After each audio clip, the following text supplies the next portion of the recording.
تخيل ان شخص غريب يعرف اسمك وعنوانك ورقم موبايلك وصورتك وكل معلوماتك الشخصية. هل ده يعتبر امر طبيعي؟ اكيد لا، لكن للاسف ده بيحصل كل يوم. عشان كده هنتكلم النهاردة عن موضوع مهم جدا اسمه البيانات الشخصية، وهنعرف يعني ايه بيانات شخصية وانواعها وازاي القانون بيحميها. الفيديو ده يا شباب هنشرح فيه الدرس الاول من الوحدة الثانية في منهج البرمجة والذكاء الاصطناعي للصف الاول الثانوي، والوحدة الثانية عنوانها القوانين والحقوق في مجتمع المعلومات. والدرس الأول في الوحدة الثانية واللي هو موضوعنا النهاردة عنوانه البيانات الشخصية. خلونا الأول نشوف تعريف الكتاب لأنه مهم. الكتاب بيعرف البيانات الشخصية على إنها هي كل بيان أو معلومة تتعلق بشخص طبيعي محدد أو يمكن تحديده بشكل مباشر أو غير مباشر من خلال الربط مع بيانات أخرى. الأول لازم أوضح لك إن كلمة شخص طبيعي بتستخدم في القانون للتعبير عن شخص حقيقي بذاته، لأن في حاجة تانية اسمها شخص او كيان معنوي، وده بيعبر عن شركه او مؤسسه او جمعيه. ودلوقتي بقى نقدر نشرح تعريف الكتاب للبيانات الشخصيه ببساطه على انها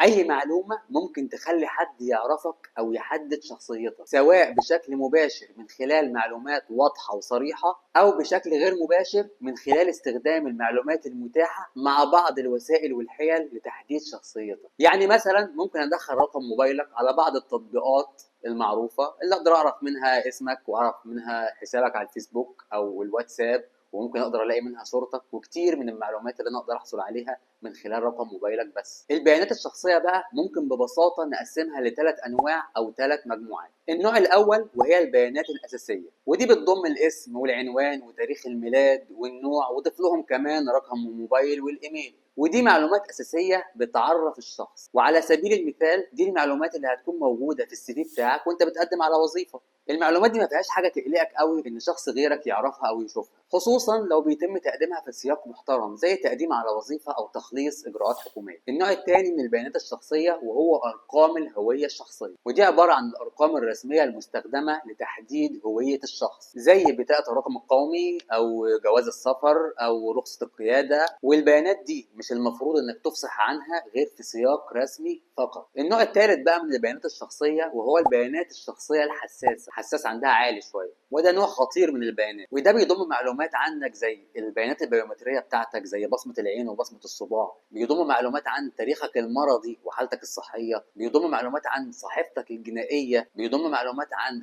حالتك الاقتصاديه، وممكن يضم معلومات عن العرق، عن الدين، وغيرها كتير من المعلومات الحساسه جدا. وللاسف النوع ده من البيانات بقت المواقع بتتفنن في جمعها بحجه القدره على توزيع الاعلانات بشكل يتناسب مع الفئات المستهدفه. دلوقتي هننتقل لنقطه تانية مهمه وهي قانون حمايه البيانات الشخصيه. تعريف الكتاب ليه هو قانون يحدد القواعد الاساسيه لجمع ومعالجه وتخزين ونقل البيانات الشخصيه. والقانون ده ملزم للشركات والمؤسسات ومعمول عشان يحمي الناس ويمنع استخدام بياناتهم بطريقه غلط. والقانون بينص على الآتي: لا يجوز جمع أو معالجة أو مشاركة البيانات الشخصية إلا بعد موافقة صريحة من صاحب البيانات. والقانون معناه إن ما ينفعش حد يجمع أو ينشر أو يستخدم بياناتك إلا بعد موافقتك. عشان كده المواقع والتطبيقات دايما بيطلبوا منك تضغط على زر موافقة. ومع ذلك في بعض الحالات الاستثنائية اللي القانون بيسمح فيها بنشر البيانات أو استخدامها بدون إذن صاحبها. والحالات دي هي: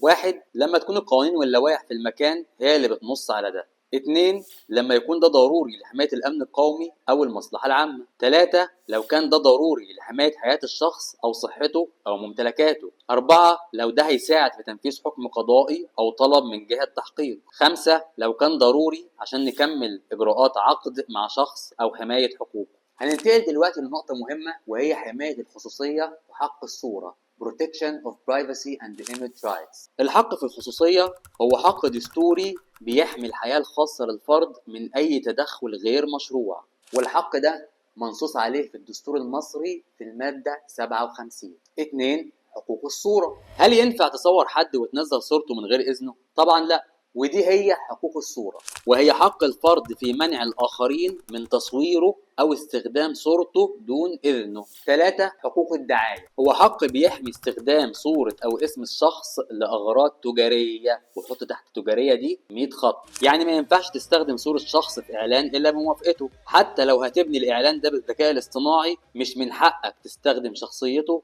إلا بإذنه. ودلوقتي بقى جينا لآخر جزئية في درس البيانات الشخصية، وهو حماية البيانات الشخصية في الشركات والمنظمات. لو هنتكلم عن إزاي القانون بيحمي بيانات العملاء الشخصية في الشركات والمؤسسات، هنتطرق إلى 4 حاجات. رقم 1، سياسة الخصوصية Privacy Policy، ودي سياسة بتوضح كيفية جمع ومعالجة وحماية بيانات العملاء.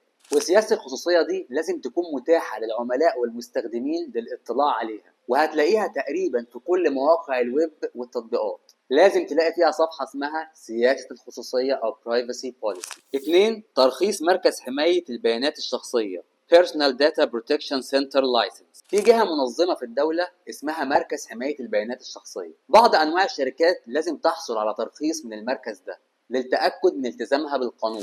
3، نظام الموافقة المسبقة Prior Approval System، وده نظام بيشترط الحصول على موافقة صريحة ومسبقة من المستخدم قبل جمع بياناته الشخصية أو معالجتها أو تقديم الخدمة له. وطبعا ده كلنا عارفينه. أيوة بالظبط، زرار موافق اللي تتك عليه قبل ما تسجل في أي موقع أو تطبيق، هو ده. مبروك أنت موافق. نظام الاعتراض Objection System، وهو السماح بالاستمرار في استخدام بيانات العميل ومعالجتها ما لم يعترض المستخدم بشكل صريح أو يطلب وقف المعالجة أو الخدمة. دلوقتي بقى عندك فكرة واضحة عن يعني إيه بيانات شخصية وإزاي القانون بيحميها. في الدرس الجاي هنتكلم عن حقوق الملكية الفكرية. أشوفكم هناك إن شاء الله. ما تنسوش اللايك والسبسكرايب وفعلوا زر الجرس. سلام.